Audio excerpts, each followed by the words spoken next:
Well, here we are on a Friday morning, but not just any Friday. It's the day before Christmas. How are you today, Pat? Are you in Uh, the festive um, mood? Have you Absolutely. mistletoe over your head? Should be so lucky. I must get some 18-year-old to put mistletoe over my head, preferably female. No, Jude, it's sort of different Christmas, isn't it? Uh, do you, do We're just, you feel you're again for I think the traditional Christmas and the way things yeah, were? Jude, I used to laugh. I remember years back, uh, on the run up to Christmas, the postman would be coming with a sack full of mail. And I remember my mother had cards crisscrossing the room and all the Uh, cards, and she'd spend days writing cards and all the rest of it. Now, I'd say you could count on, well, certainly two hands the number of Christmas cards you actually get. yeah. And all you get now is this sort of email, a sort of generic email, wishing all my friends a very happy Christmas type thing. And you sort of go, it's lost a lot. And sometimes I think too, Jude, I remember two people used to call around to our house, maybe on Christmas Eve or Christmas morning, Yeah. and some might have a drink, some might maybe down for a cup of tea. They were close friends and family. Nobody does that anymore. Uh, uh. Well, first thing I would say is good riddance to the bloody cards. I thought that was a rip-off in a way. The only, Yeah, only advantage it had was you could form a contact with somebody. You had an excuse for reforming a contact with someone that you knew and hadn't quite kept up with. yeah, That was a good occasion for that. But as for hanging them up, well, yeah, kind of nice, But sure, the yeah, electronic ones are just as good. yeah. The other thing about people calling in, I'm trying to remember our house. I don't think, of course, we lived more or less, no, isolated, I guess.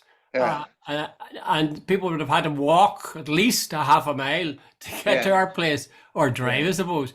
But I don't remember any. Oh, my uncle would have come. He would have yeah. come. Well, and there would have been mainly family. You would have Aye, called, and on yeah, Christmas yeah, yeah. morning. No, That's right. it wouldn't have been too many relatives or No, too many neighbors. But it used to be non-relatives. a quick family get together before everybody would go their own way type thing. Aye, that's right. That's right. There was that sense of blood was thicker than Uh, water. uh, uh, uh. So do you get the same as the spark gone out of Christmas for you, Pat? Now do you and Santa Claus have a different relationship? No, I'll always enjoy the old joke about the guy coming out of the off license with the 6 bottles of vodka, the 6 bottles of whiskey, and the 6 bottles of gin, and the 2 crates of beer. And somebody says to him, "What?" He says, "If it wasn't for the kids, would you bother?" You know, you sort of go. There's an element of that, and Yeah, it's yeah. become very commercialized, It isn't it? has, but it Like, always was that way. I remember the priest preaching, and to remember it was the birthday of Christ and so on, and not to be hung up on presents. I tell you, I was hung up on presents. I was saying, "Oh God, what I would have got? Well, I get a yeah, tricycle. I asked for a tricycle for ever, yeah, never got yeah, it. I thought yeah. Santa was a very inferior person, but all my focus was on getting presents, and I think most kids were the same. Absolutely. There's no doubt about that. That's the way it is. But it was a more traditional Christmas. I think it's lost a lot that now, Jude. Because Well, it's just different, Pat. It's like yeah. you See, look well, of different. course, Jude, years ago, very few people could afford turkey and ham and all this sort of stuff. Aye, that's right. Now Christmas is very much just another day in terms of Aye, food. Like aye, it's not a feast in the sense that it used to be. aye, aye. Of course, we've all had a feast of football for the last week. We should have Uh, talked about that, I think maybe. But anyway, let's go with the list that you have, Pat. uh, You say that I was vaguely aware of this story that Arlene Foster has hit out at Richie Sunak because she uh, thinks he's not sufficiently strong on the union.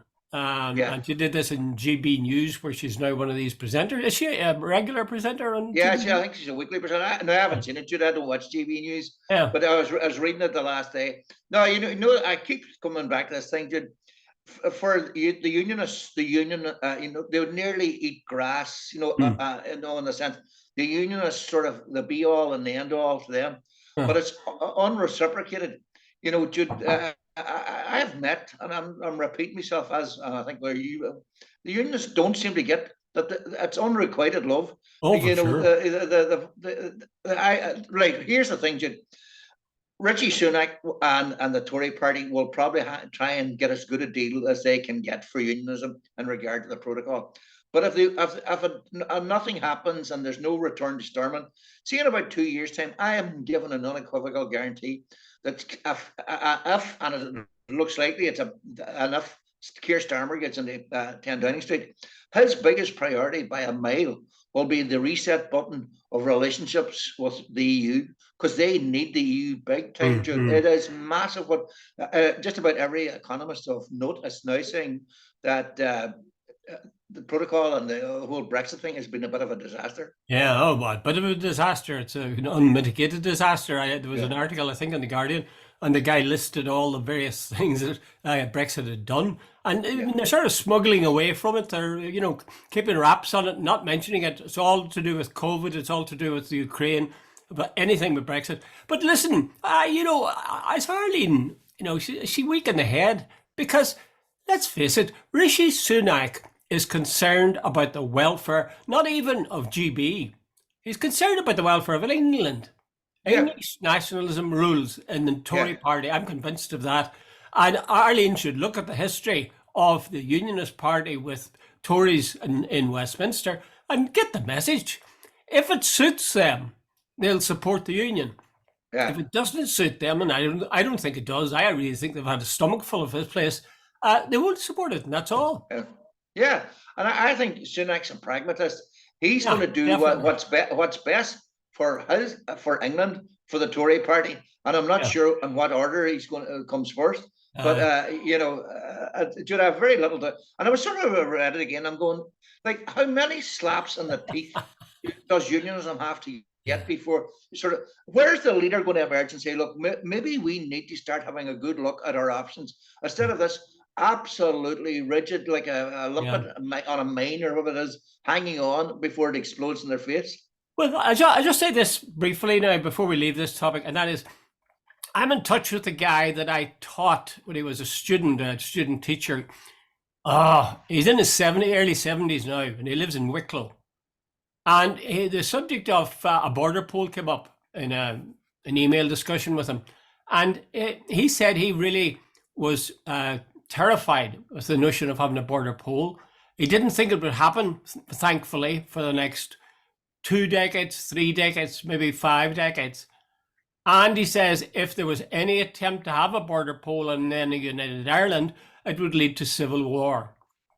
Now, I'm just wondering, how widespread is that view in the South?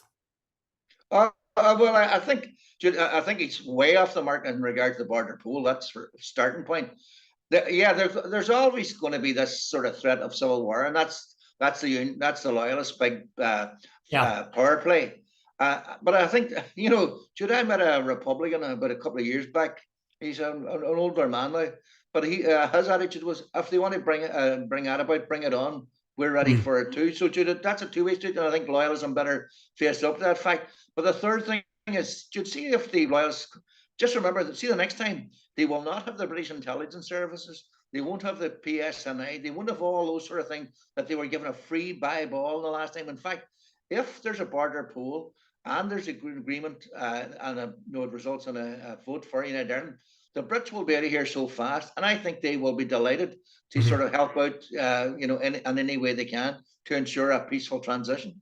Yeah, and of course the other thing is, whereas the unionists or loyalism would sort of fight to maintain the link with Britain, if the link with Britain has been severed via the border poll, I think that England and Britain generally will heave a sigh of relief.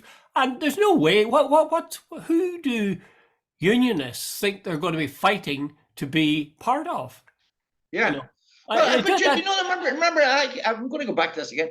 Glenn Barr, when I was editor of the Derry Journal many years ago, Glenn Barr, who was then a senior figure in the UDA, rang me up one day and he says, look, Pat, can I come down? Do you see me? And I think he had this document, I think it was called Common Sense, if I remember correctly.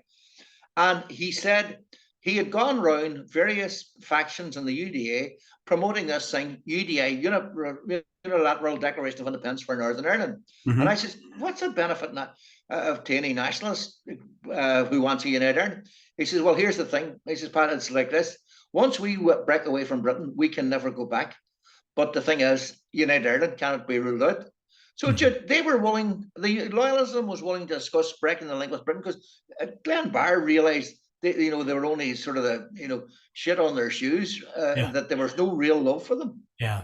I think very sensible of him too. He always was kind of a level-headed guy. I think Bar, in comparison to some of the other loyalists or certainly unionists. Okay, I think we've done that one to death. Arlene, wise up is the answer. Okay, Jeremy Clarkson. Now this is interesting. Jeremy Clarkson. You asked the question: should he be sacked because he did this thing about who was the woman that he really objected to? Meghan Markle. Oh yeah, Meghan Markle, and he wanted her. In his fantasies, he saw her walking naked down the street and people throwing excrement on her. And apparently, this is taken from Game of Thrones or something, where there's a scene where one of the characters this happens to them. You feel that's misogyny and racism in action? No, that. Clarkson, that is just his latest one. Clarkson has got this sort of acerbic sort of thing. Judy, he's got away with a lot of things that I think that are past the mark. It's not just, I remember he did a program about the EU and he came up to this poll booth or tariff booth and I think it was Spain, and he threw in the money, and the Spanish guy said something to him, and he said something like idiot, and drove off. I remember thinking, and he thought that was very cool. I just remember thinking the contempt with which he treated that man, and it was all for the cameras. But he's had a long track record of, this sort of supercilious English national. I remember too that the Irish producer on Top Gear, yes, punched in the face because he didn't get his food. I think Clarkson's a nasty piece of work who's been getting away with it for a very long time. Well, I completely agree with you, Pat. He's not a guy I like at all, but he has one talent, I think, and that is for keep putting himself into the news when he wants to, and this is another instance of it. Now, the charge that has been made is that it's racist and misogynist to talk this way about Meghan Markle. He also lumps in there Nicola Sturgeon. So it can't simply be, I would say, it's not simply racism, because Nicola Sturgeon's white, as we know. I think he's a nasty person, but I just think he's being sort of ugly and ill-mannered. But this notion of saying, oh, you're being misogynistic, for example, I think that's for the birds, frankly.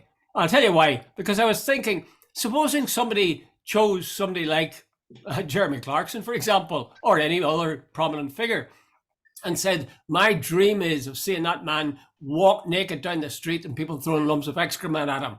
Yeah. You wouldn't say, oh, that's an example of, whatever the opposite of misogynist is. You're insulting the whole male gender by saying that kind of thing. I just don't think that's the case. Yeah. No, I think what he did is merely back to a bit of the last. He's playing to this establishment gallery. He's considered a wild man, him and Piers Morgan. You ever notice he and Piers Morgan attack all these people that don't follow the establishment line, but they never attack. All the years they never attack the Queen. They never attack the sort of the pillars. They always stay within the parameters. These guys, they attack anybody. They're all part of the establishment, and they make sure that they stay within. You can imagine all the old colonels going, "Oh, Clarkson's terrible," but I agree with every word the man says. Well, I detest Clarkson, and I detest what he says, but I would say he's entitled to say it if he wants to. Yeah, there's a certain element of me that agrees with it, but I think he's been getting away with. That getting away suggests that there's a limit he cannot cross, and I'm not sure in terms of that's an example. I'm not sure that there is a limit on that. But there's just he's had a long career of making nasty. He's a lot of some of his comments. Jude, I didn't do enough research but I remember reading over the years. Like there's been a lot of sort of vile comments about various people. Okay, maybe that's part of the whole thing. But just every time I look at him and Piers Morgan, always knows they always stand up. They always attack safe targets that don't that the establishment want to attack. They don't attack those within the pale. Well, that's true. Yeah. I guess they're playing safe, and they know they have a constituency Nicola on the right Sturgeon wing. and Meghan Markle. Going to Uh, attack Princess Anne a non-stop. Going to attack Prince Charles or King Charles a non-stop. See how you get on. yeah. Okay, let's move on to another one. And this is a story about the claim that Britain has a major spy at the heart of Irish government. Uh, and he started off quite junior, but over the years he has progressed and has now got a senior position. And you're a bit iffy about that. You don't see really much point. Why would they want to do that? I think I could spy on the Irish government. I don't think there's a way. Maybe you are, for all I know. Yeah, I was going, why would you bother? No, Dublin is not exactly Beijing or Moscow. No. We're not going to launch an invasion on Britain anytime soon. Well, So I don't even know. Go yeah, go ahead. ahead. I was going to say it's sort of coincidental what you say. I mentioned that man in that had the view that he was fearful of a civil war and so on if there's a border poll that voted for United Ireland.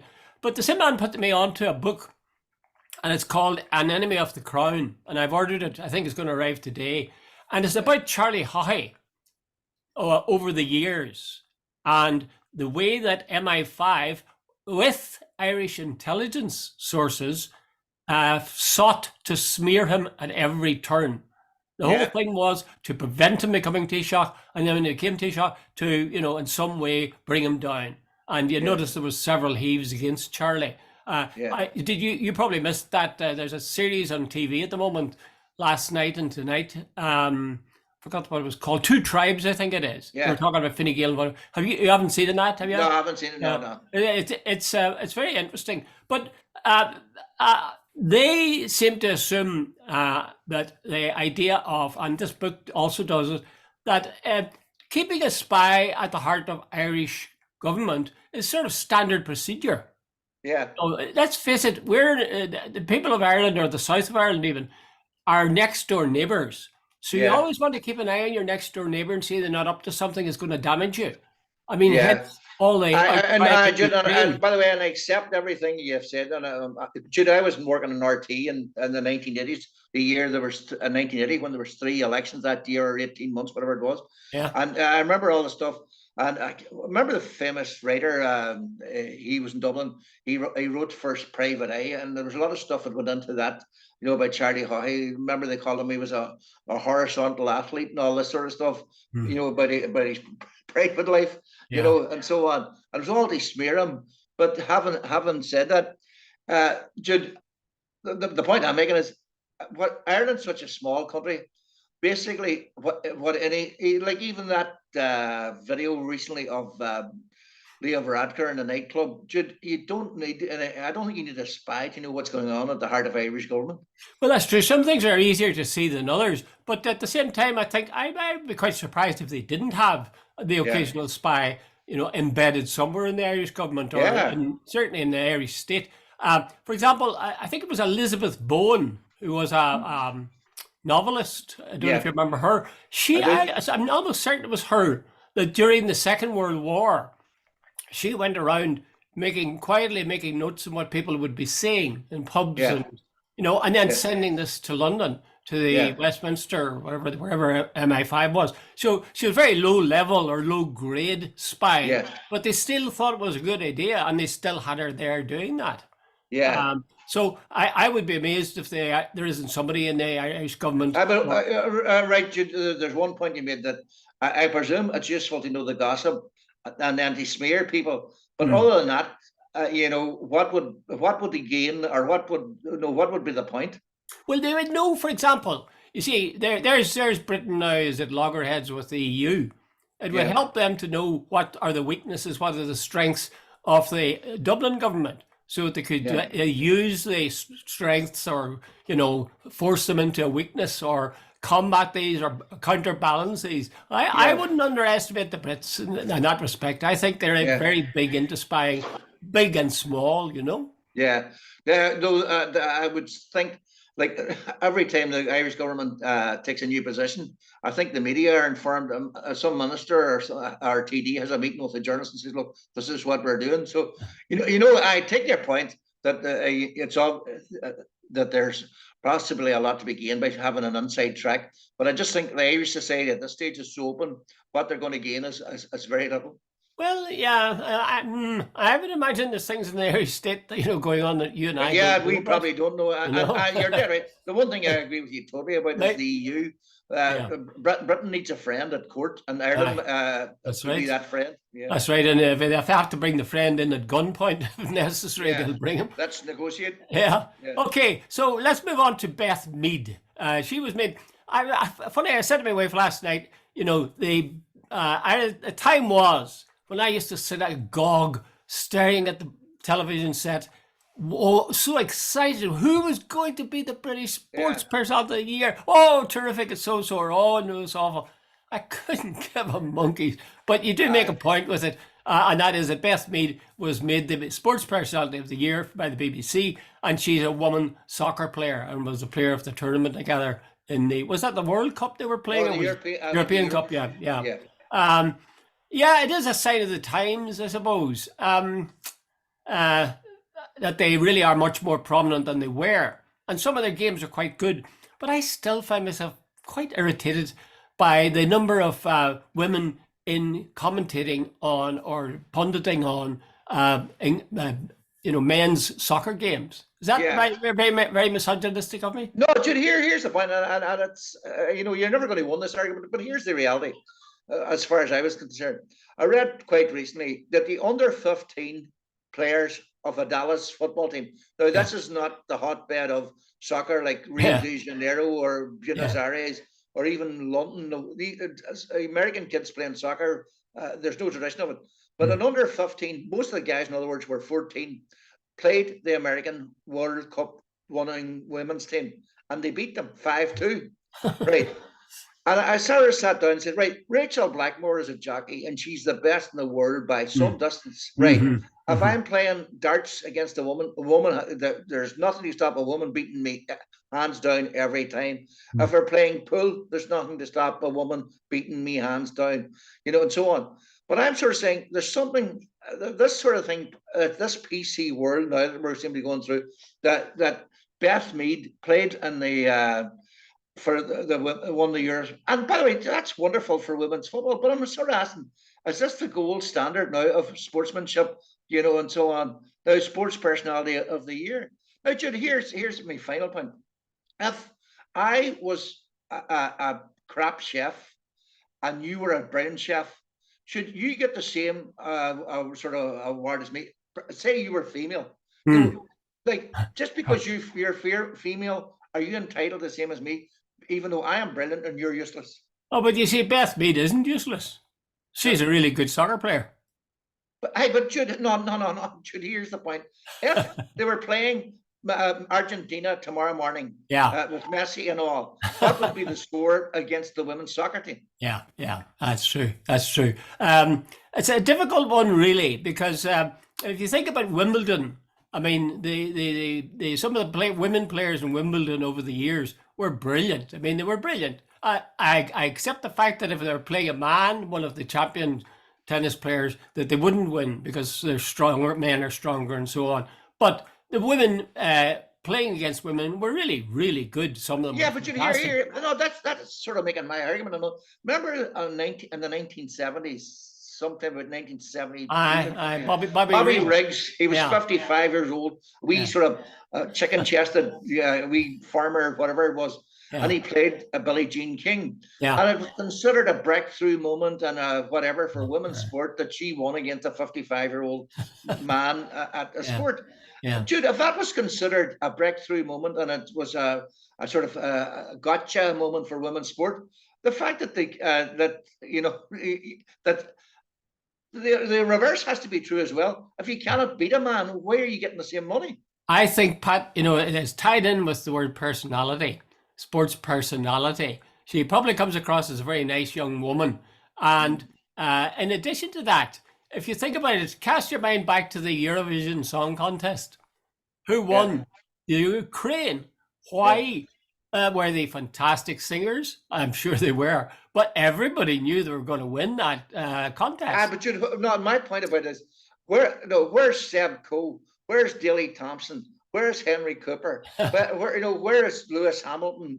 George Best, Bobby Moore. Is that are these Beth Mead? Does she deserve to be on the same plinth as them?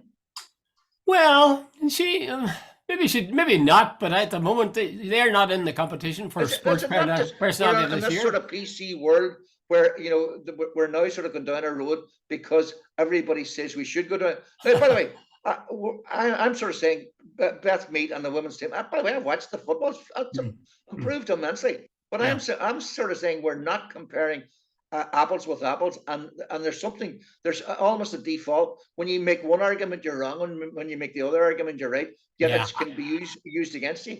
I think actually it's a way, just as with the Ukraine, it was sending a signal, we're behind you, Ukraine. I think this is essentially saying to the women's soccer teams and the whole movement, we're right behind you. We really wish you well, and we're supporting you, and we're showing you how much we respect you. But you said it was personality. At one stage, it was the top player. Bobby Moore won it when they won the World Cup. That's true. Usain Bolt won Personality of the Year. Muhammad Ali won of boxer or the athlete of the century. So on. And I'm going, Beth Mead. And by the way, the other thing wasn't that the curling woman came second. And I'm going, good merciful. Many. By the way, I took the same attitude when I was watching the Wednesday night. I used to be sitting sort of glued with gorilla glue to the seat. Nobody could get me out of it. Dude, so I went in nearly bed early. I couldn't be arsed listening to who won. Yeah. So I've come a long way. Either we've changed or the BBC has changed. Okay, what about President Zelensky and his visits the other day to Washington, D.C., where he was received with rapturous applause? They had asked him to stop clapping him when he addressed the Congress. Were you impressed by that visit? Would you hang out more flags? A point. The Ukrainians, you always have to put on the caveat that the West is not totally the good guys, and the Russians are not 100% the bad guys. Yeah. But here's when you work it down, right? Russia invaded Ukraine. Ukraine, for all its faults, voted in 2018 when it finally got a clear run by some considerable distance to go west. They want the lifestyle of the West. They want the same. And by the way, would you want to live under Putin's Russia, where what do you call it? Your political opponents disappear. Anybody, journalists or opposes you, suddenly dead or poisoned or whatever, and so on, so on. So Zelensky goes to America and he says, by the way, if Russia succeeds in Ukraine, then the next thing it's going to be pointing its guns at Poland. If that happens, the Chinese are going to start looking possibly at what do you call it? Their name of the place that they keep claiming. Taiwan. And he says suddenly the old Europe and America could find themselves like, we've got serious enemies on our doors. So it's okay, it's all geopolitics, but he's got a point. Oh, and I would more or less accept what you're saying, Pat, but I'm actually more interested in the actual visit, the specific visit of your man. What's the point you're making? Well, I'll tell you, there's a rule I gather, in a convention, it may even be a rule, that everybody's got to wear a jacket and tie. In fact, I know that because I remember I was watching the House of Representatives. I was in the gallery one time, and two things. I had a cap on, a baseball cap, because my head was getting sunburned, and I had my shoes off because I had a problem with my feet. And there was a flunky came around and said, take off your hat, put your shoes on. So they seemed very strict in terms of the convention. Zelensky walked in with his favorite battle dress gear, and nobody, said a word about it. I just think he's parading around with that on, and part of me says, well, that's what happened in Cuba as well.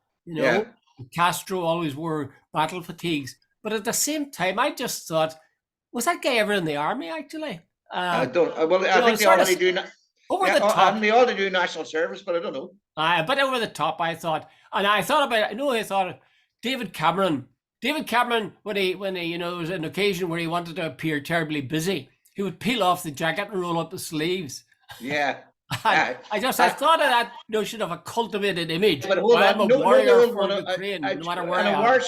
In a war situation, I think what he's trying to send the message back to his own people. Look, I am with you. To use your term earlier on, he is basically.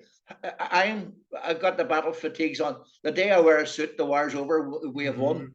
I think it's symbolic more than anything else. That. Remember the old cigar and the V sign from Churchill. Is he not doing the same thing? Yeah, I suppose that's what it is. I find him a wee bit irritating, I would like somebody to bring up the fact that he was a comedian, and I'd like to hear an example of his jokes. Yeah. One thing, and I got all the conspiracy theories on social media coming at me. Yeah. But one of the things you have to say, the Russians apparently had a plan to get him and his cabinet within something like 3 days, and to assassinate them all, including maybe one or two of them publicly.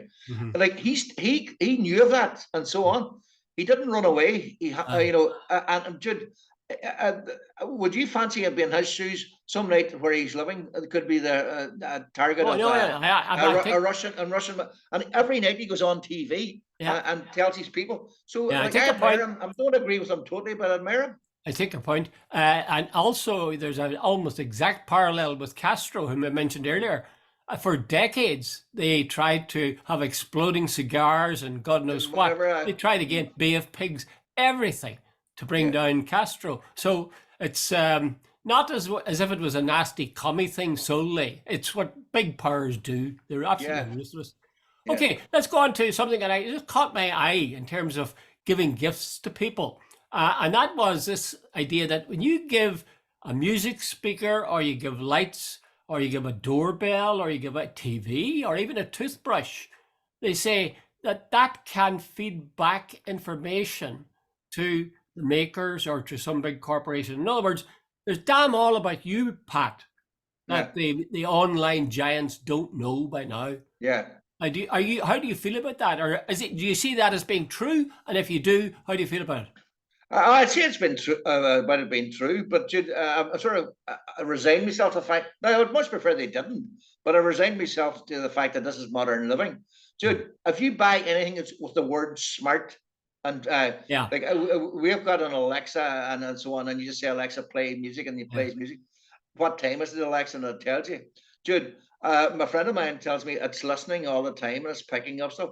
Jude, as well as when I retired in 2006 from the Dairy Journal, that year there was the war in Lebanon, and I actually sat and watched a lot of that sort of stuff, and I got really interested in the whole Palestine, and I was really thinking, and I'd been on the side of the Israelis up and that, and I suddenly realized, wait a minute, I got this totally wrong. The Israelis aren't the poor little innocent victims here. They're hammering the shit out of people all around them. Anyway, I started doing wee bits on Facebook and so on, and Jude, suddenly I start getting the logarithms from Facebook start sending me all this stuff. So and then I presume if I put anything, I like this type of music, they start playing more of that type of music. And what type of shoes do you wear and what sort of clothes? And suddenly you get, they know everything about you. So there's two ways of looking at that, Pat. And one is that they're seeking to please you, that they want to give you the stuff you want. Stuff you want, yeah. Or the other is they're spying on you and then sort of trying to sucker you in. I keep getting advertisements for cheap funerals. My brother-in-law, he's a very intelligent guy, left school early, but IQ, I'd say, and way, way high. And he refuses to buy a smartphone. And he tells me very simply, he says, I don't want anybody knowing what I'm doing, where I'm going. And he says, if he was given a choice, he would find a cabin in the woods and live there. Well, here's the last thing, Pat, because we're just less than a minute now, virtually. I was looking at some figures, and this is for the South. 94% of people have access to the internet now. 94% of people have the internet. 90% of people visit the internet daily, every day. Yeah. Some, do it several times. And the few that don't have the internet or don't go onto it every day, don't want to. They're not interested. Yeah. So there is a tiny, tiny core. So here's the question. Are you feeling lucky, punk? Here's the question for you, Pat. Tomorrow, 2 days' time, Christmas Day, right? Yep. Will you go onto the internet? Of course I will. That's what I like about you, Pat. Totally shameless. Totally Yeah, shameless. totally. Jude, I have no principles. They're all available to buy. Jude, happy Christmas to you and to Maureen and to all the family. And to you and Rosie. our Okay. 2 viewers out there. We shall talk again. Okay, Pat. Thanks very All much. the best, Jude. Good luck. Not like Honda Ditch.